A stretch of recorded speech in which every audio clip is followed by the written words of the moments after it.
ABP আনন্দর খবরের জের ওভারলোডের লরির বেলাগাম যাতায়াতের ফলে বীরভূমের ৬০ নম্বর জাতীয় সড়কে তৈরি হওয়া খানাখন্দ মেরামতির কাজ শুরু করল পূর্ত দপ্তর। রবিবারে এবিপি আনন্দে সম্প্রচারিত হয় ৬০ নম্বর জাতীয় সড়ক জুড়ে তৈরি হয়েছে মৃত্যু ফাঁদ।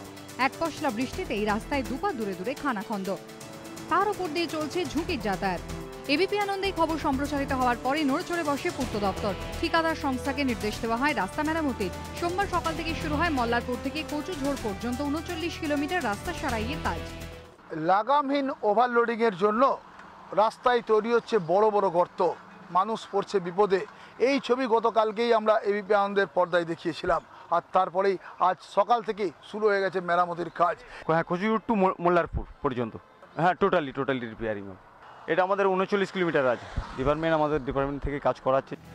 খবরের জেরে রাস্তা মেরামতির কাজ শুরু হওয়ায় খুশি জেলার লরি মালিক সংগঠনও। তাদের দাবি খানাখন্দে ভরা রাস্তা পেরোতে গিয়ে প্রায় দুর্ঘটনায় পড়ে লরি। রাস্তা ঠিক হলে সেই আশঙ্কা কমবে। ট্রাক মালিকের পক্ষ থেকে এবিপি আনন্দকে ধন্যবাদ জানাই যে তারা এই খবর করার জন্যই আজকে রাস্তার মেরামতি শুরু হয়েছে। দেখছি আগামী দিনে যেন রাস্তাগুলো যেভাবে ওভারলোড গাড়ি চালিয়ে রাস্তাগুলো ক্ষতিগ্রস্ত হচ্ছে, সেটার দিকে একটু নজর রাখলে আমরা খুব উপকৃত হব। তবে ওভারলোডিং চললে যে রাস্তা বেশি দিন টিকবে না সে কথা জানিয়ে দিয়েছে রাস্তা মেরামতির দায়িত্বপ্রাপ্ত ঠিকাদার সংস্থা। লোডিংয়ের জন্য হচ্ছে, কারণ এত ওভারলোডের জন্য, তার জন্য এগুলোই হচ্ছে সম্পূর্ণ। এই প্রেক্ষিতে এবার প্রশাসন ওভারলোডিং রুখতে কতটা কড়া পদক্ষেপ নেয় সেটাই দেখার। গোপাল চট্টোপাধ্যায় রিপোর্ট, এবিপি আনন্দ, বীরভূম।